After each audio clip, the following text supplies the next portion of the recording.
Whether intentional or not, there's a really good chance that you are absorbing quite a bit around the Epstein files.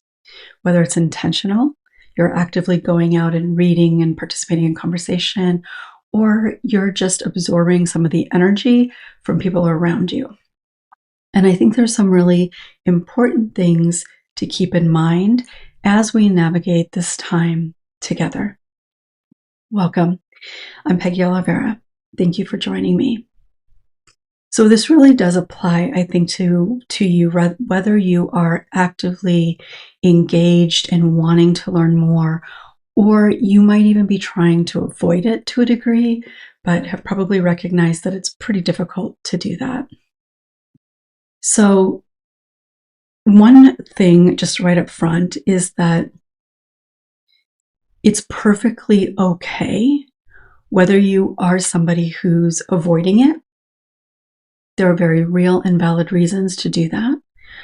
Or if you are somebody who is actively trying to stay up to date with all the new things that are coming out, including the things that have happened. There's no right or wrong. I personally have chosen to not read the things that are coming out. I am staying up to date on some of the things that are happening because there are some people that I follow that are sharing important information that's coming out. And when I say important, that's kind of relative, right? What is important to me ultimately is what's happening as a result of this. When are people going to be held accountable? That's really important to me. And the other part that's really important to me is what are people saying about it? Because how people are speaking about it is going to have a big impact on society as a whole, and especially on survivors. So those are some of the things that I'm paying attention to. But even within that, I am limiting my exposure because, and this is one of the things that's important to keep in mind, I'm limiting my exposure because trauma, understanding trauma, helping people heal from trauma, my own trauma, it's been my own trauma. It's been a part of my life since I was 5 years old. But even helping people heal from trauma, so being really immersed in so much that's related to trauma, it has been at this point 25 years. And so I am limiting my exposure because I know that what is in those files exists. It's not shocking to me, and that's sad. And I have worked with people who've had their own horrendous, similar stories of trafficking. Not to mention just the experiences without trafficking of horrific abuse. And so I am not engaging, really, other than just trying to stay up to date, because I want to be sure that I am not overwhelmed. I want to be sure that I'm not overwhelmed by the sadness and the horror of it. And to be quite honest with you, I also don't want to be overwhelmed by the rage that it creates that people are not being held accountable. So I'm limiting some of that. And for you, it's going to look different. But what I want you to keep in mind is that there is no right or wrong. There might be some days that you feel like you want to learn more, that you might even feel this need to understand it a little bit more. And that can be a really natural thing for people that have experienced trauma, because part of what we do, right, is the meaning making. We need to understand why, even though there are no real answers to that. That's part of what happens from the time it first happens to us. And part of what is happening now is that can be present for some people. It's kind of immersing into understanding the horrific things that can happen whether it is something that you're not familiar with at all, or if you have any sort of personal experience that might overlap a little bit, there can be this pull to engage a little bit more with it. And so it's really important to try to be aware of what it is that's driving you toward that.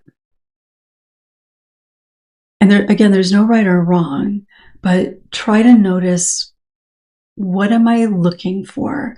What am I hoping to learn? What am I wanting to experience as a result of this?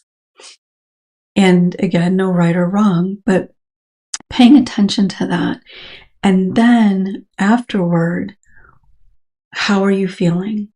What has it created for you? And it may be a relatively neutral feeling, but is it a neutral feeling because it's truly neutral? Or does it feel like more of a numbing sort of feeling? And if it's more on the numbing side, then it's important to really notice that and pay attention and recognize that maybe part of the drive to engage, to read, to learn, to understand, that might be coming from a place that is about coping or self-protection, more so than from a healthy place of wanting to be engaged and involved. Doesn't make it wrong or bad, just something to really pay attention to. If you're somebody who is trying to avoid, again, that can be perfectly okay. It's important to pay attention to what's happening around you. Who are the people around you? How are they speaking about it? And maybe you need to set some boundaries. So just try to be really mindful of that. And if you have some specific questions or concerns around anything that I talk about really today, leave them in the comments, because I'm happy to do a follow-up video. And even if you are somebody who's wanting to engage, setting some boundaries around that too is going to be important. What time of day are you doing it? How much time are you spending with it? What are you doing afterward to recenter, to ground, to move out of that kind of headspace in a sense? What are you doing to fill yourself back up, to reconnect with good people, with good experiences? So really being mindful of the desire, of how it's affecting you, setting some limits around it. I definitely would encourage you not to do it before you go to bed. For most people, now there certainly can be some exceptions, but for most people, anything that's troubling, generally before you go to bed, is probably not the best time to be reading it, viewing it, whatever the case might be. But just trying to be really mindful. If you are somebody that is kind of feeling along the lines of whether it's frustration or disappointment or hurt or betrayal, anger around what's happening in the US, other countries are actually taking it much more seriously because they don't have this man in power. But one of the things is the frustration with no accountability, with not getting answers, with people minimizing, the people in the administration minimizing what is happening. But if you have this feeling that you need to do something with it, there are different kinds of things going on in which you can be involved. I would say that Indivisible, and each state has one, but there's a nationwide in the US Indivisible organization. You can kind of search for different types of like women Women Forward, I think it's called. There's different kinds of groups that are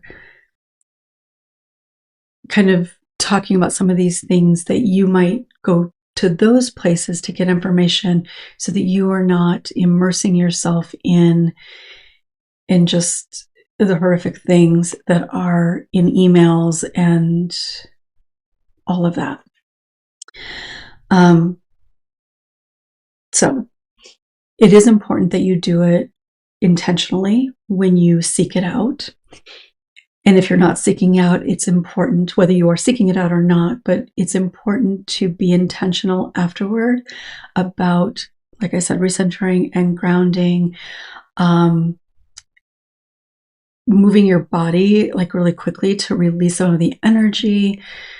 You can do this and kind of wipe things away. You can engage in something totally unrelated, but do that with intention.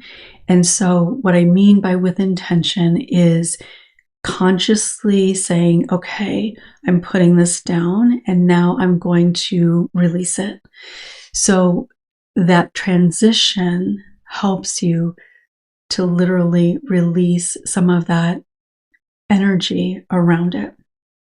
I made some notes because I didn't want to leave anything out, and there's a good chance that I might still.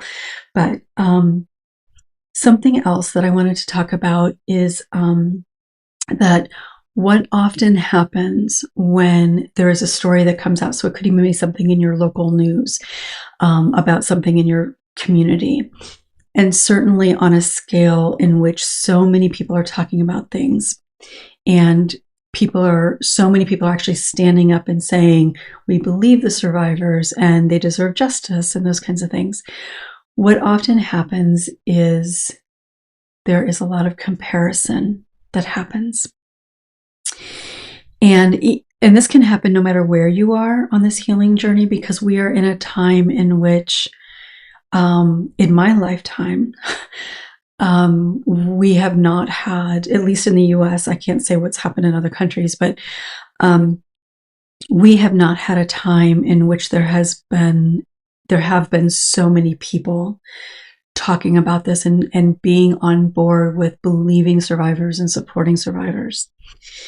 So notice if you are comparing your experience with what you're reading, or maybe even what you're hearing other people share from their own experiences.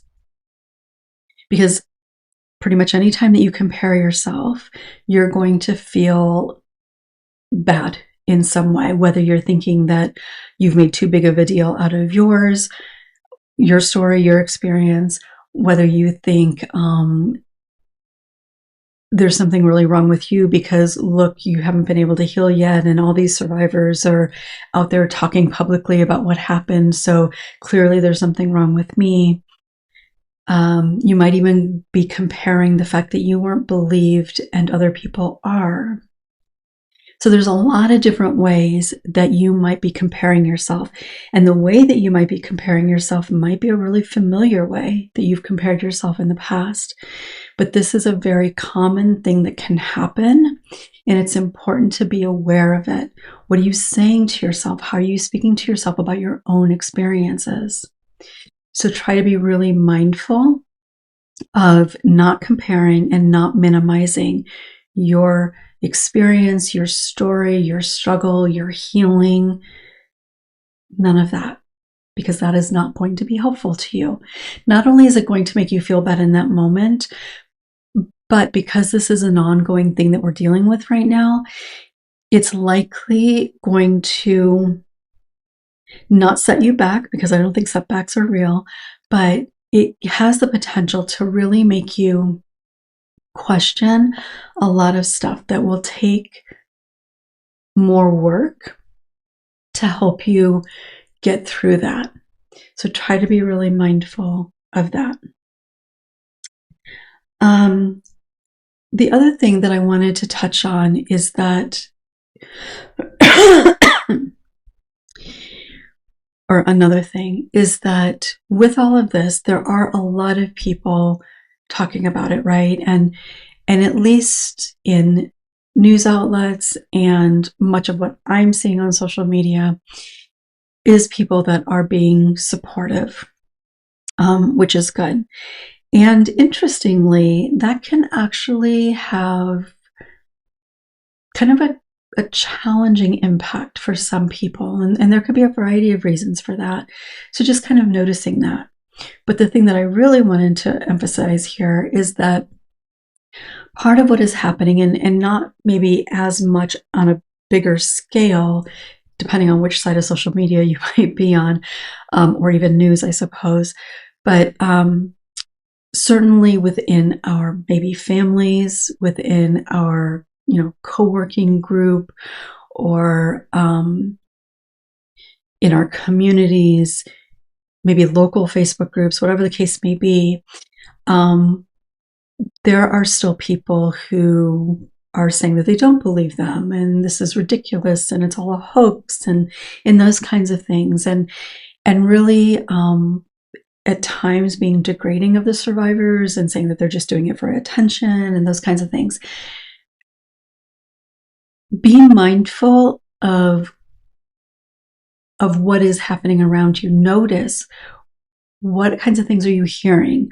Who are you hearing those things from? Because the closer those people are to you in your life, the more impact it is going to have.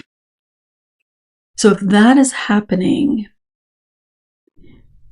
boundaries really can play a very important role here. Especially if it's people that you can't necessarily completely avoid. And if it's coming from people in which you might be able to avoid, I would invite you to strongly consider maybe avoiding that. Because there are always going to be people who blame the survivors. There are always going to be people who don't believe it. There are always going to be people who won't allow themselves to accept the reality because they need to protect themselves for whatever reason. But those are not the voices that you need right now. Well, they're never the voices that you need, but especially when, again, we are kind of inundated with it. So try to be really mindful of that. Another thing that I want you to kind of be aware of is that with this, whether it's the survivors of this trafficking ring or people that you know in your regular life, but especially because of the platform that they have, I know that there are a lot of people talking about their experiences, and they're being interviewed by different people, and I think that that's great in almost every possible way. However, what can happen is there can be some comparison, not just to the stories, but comparison to the healing. And I did kind of mention that before, but this is specifically like if you're watching an interview or reading an interview or just seeing them get up and speak or something like that. You might be comparing yourself, and that's never a good thing. And what I'm noticing, and this is always the case, but it's on a bigger scale right now, is that people will talk about what helped them or how they were able to end up talking about it publicly or whatever the case may be. And with all of this, right, we speak from our own experience. And while I certainly speak from my own personal experience, part of my professional experience comes from the work that I've done over the years. So when I'm talking about what was helpful for me in healing, I will try to be intentional about speaking of it in that specific way. If I'm talking about more general, what tends to be helpful, I will try to acknowledge that I'm speaking as a general sense, right? Because it's important to recognize that what worked for me or what might work generally isn't going to work for everybody. We are all different, and even what we need at a particular time or what might work for us at a particular time isn't going to work at another time, or certainly not necessarily for another person at any given time. So whether somebody is talking about how they worked on healing or what was helpful to them or who in their life was their support person or whatever it may be, I don't want you to take that in and think that that's what's going to work for you, or that that's the way you should be doing it, or that's the way you should feel, or how you should do something. Because that isn't necessarily going to be the case at all. And again, when we do the comparing thing, we tend to fall into that a little bit more easily. And like sometimes EMDR is something that a lot of people will say EMDR was the thing that healed me, or it made the biggest difference. And maybe that is true for some people. I'm not suggesting that people lie about that. However, I also know, just in my own work experience, my professional experience, that EMDR has also been incredibly harmful to a lot of people.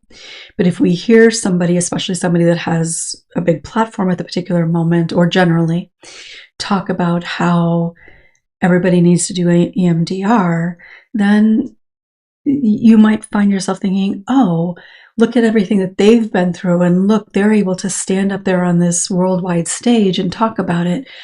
That must be amazing. Therefore, maybe I should try it too.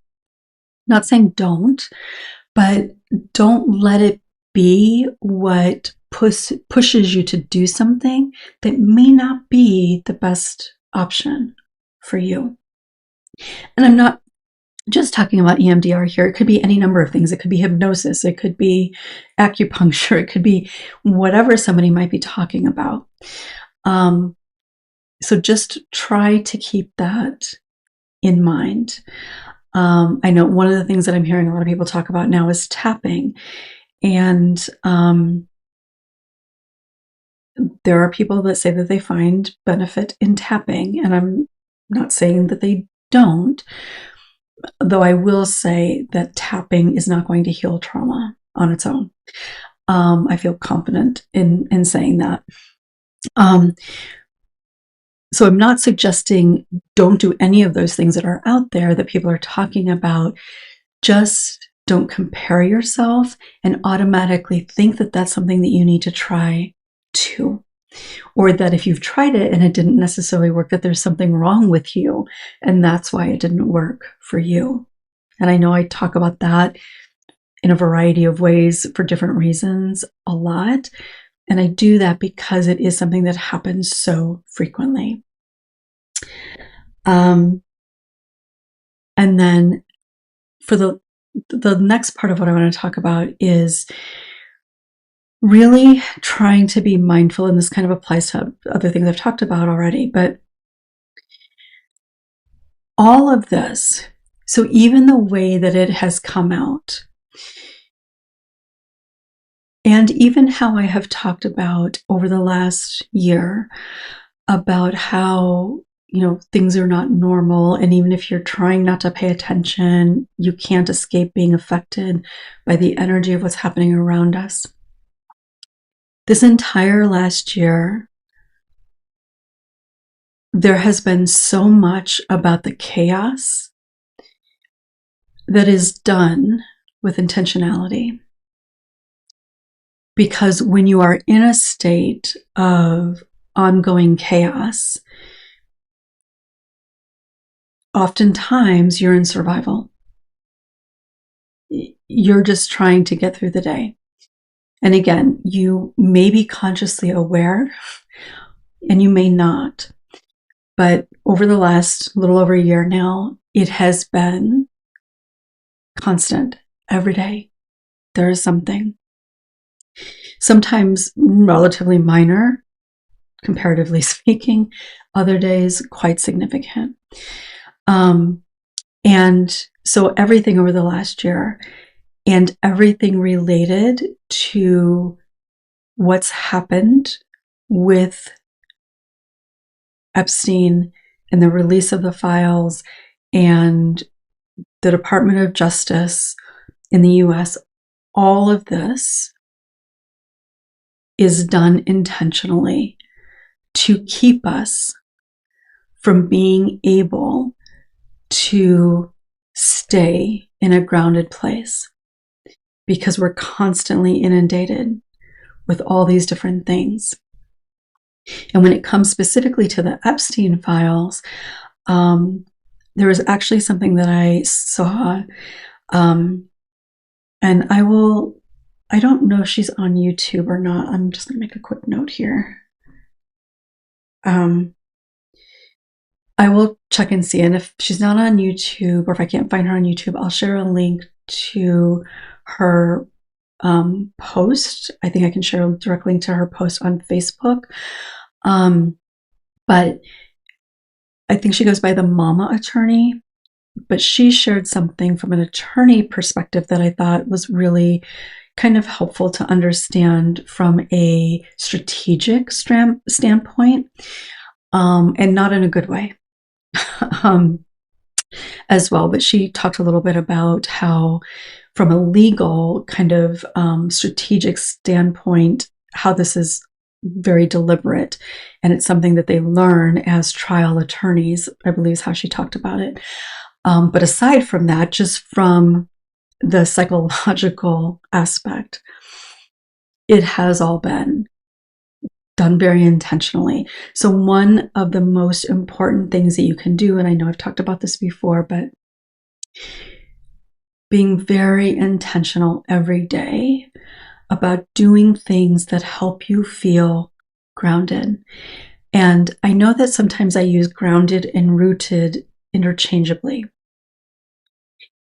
And I want to just kind of take a moment to have you try to maybe differentiate a little bit, because I think there's a time for grounding and there's a need for us to be rooted.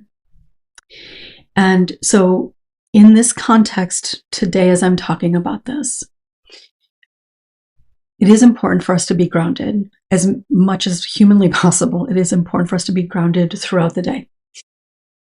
It's especially important, like if you are engaging in something related to anything that's particularly difficult. And grounding can be practices, right? And we've talked about this recently. So it can be feeling your feet on the ground. It can be taking some deep breaths. It can be smelling something that helps bring you back to the present moment, or that makes you feel good in some way. Tactile types of things. There's lots of different techniques that you can use to ground and to feel present, which is kind of what grounding is. It's to bring you back to the present moment, back to recognizing that you're safe in this moment. Rooted is what happens when you've practiced grounding enough that it can become almost like an automatic thing that happens when you bring your awareness to it. And when I think of being rooted, and this is just my way of speaking about it. I don't even know if other people really talk about it at all, or how they might talk about it. But I've talked about being rooted or feeling rooted for quite a long time. But when I think about kind of the difference between grounding and rooting, and this is what we need to really try to practice, is really like imagining the really deep roots of 100-year-old oak tree with a huge, huge, huge trunk. So like really just imagining they spread out and they go deep, right? So no matter what might be happening around that tree, whatever way the wind may be blowing, whatever branches somebody might be climbing on, that tree is rooted. It is not going anywhere, no matter what is going on around it. And even if somebody tries to cut it down, because those roots are so deep, it's going to take a lot of using an axe to get that tree to actually fall over, right? Because it's such a deeply rooted tree. There's so much holding it into the earth. We need to really be working toward intentionally being rooted so that no matter what is going on, we are feeling this sense of trust that you're going to be okay. Now, I know that this is a work in progress for most people, and for any of us, for a number of reasons. We can question how rooted, how deep those roots actually are. But that's ultimately where we want to get to, is having those roots very deeply planted and sturdy and becoming part of the earth. Grounding is something you can do in any given moment to help you feel centered and present and safe. And that is important because we don't become rooted if we're not practicing grounding. So both of those things are important. So doing things that help calm your nervous system. And whether that is doing something that is like a body-based sort of thing, so breathing or kind of moving your body in a rhythmic way, connecting to your body in some way.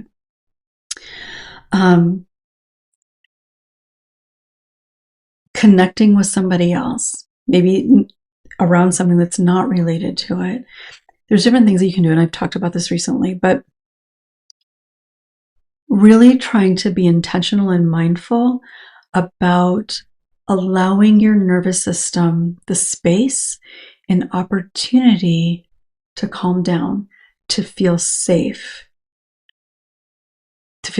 enough to release, to feel safe enough to trust that you're okay. All of that is really important.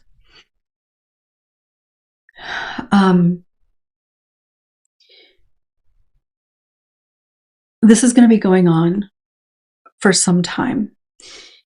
It may shift a little bit in terms of what's happening around it, but it's going to be going on for quite some time. And I think, generally speaking, I would say this to people, whether they're a survivor or not. I do think, from a psychological perspective, it is important to not engage too much if you are choosing to engage at all. It is really important to moderate how much you are doing, how much you are engaging, how many conversations you are having.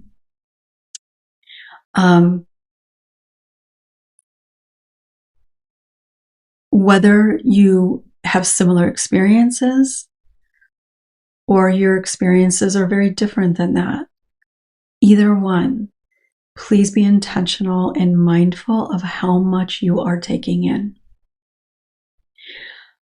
I also wanted to share some things. So, while it's not related to this specifically, it is related to awareness and people sharing their stories.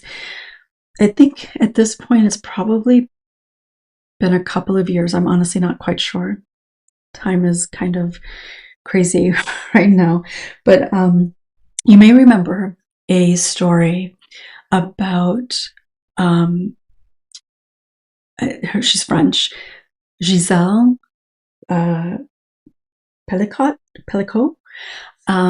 Sorry, I'm probably butchering that, but she was a woman who, in France, whose husband was drugging her at night and basically trafficking her out to his friends or whomever. And she didn't know. And I don't remember how it ended up coming out, but it came out, and people were prosecuted and some things have happened. Well, she has written a book that is apparently coming I'm recording this on Monday, so it's coming out on the 17th. So by the time you see this, it will have come out. And the name of the book is A Hymn to Life. And why I'm talking about this is the subtitle. And the subtitle is Shame Has to Change Sides.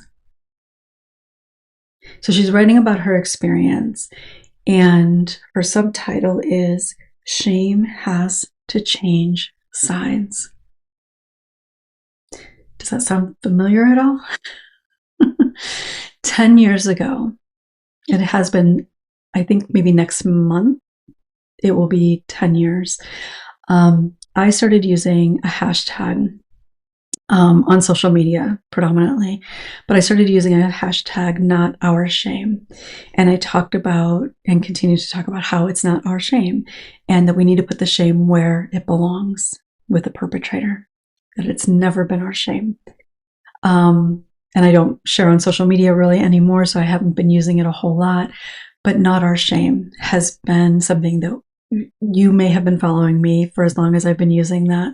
And if you're still here watching this and you are, let me know. Share it in the comments. But I'm just a small creator, so it hasn't really gone anywhere, but not our shame, because it has never been ours. Never. And I just thought it was really nice to see that as her subtitle, because she's getting a lot of press about this. And I don't know what the book is. I'm not suggesting necessarily that you read the book. I have no idea what she goes into or anything. But shame has to change sides. And it is about holding perpetrators accountable and that they are the ones that should be carrying the shame. So, as we continue to navigate this over the coming months and potentially years, as you're thinking about your own story, as we're thinking about other people and perpetrators, I think that is something that we need to always try to be mindful of, that it is never our shame.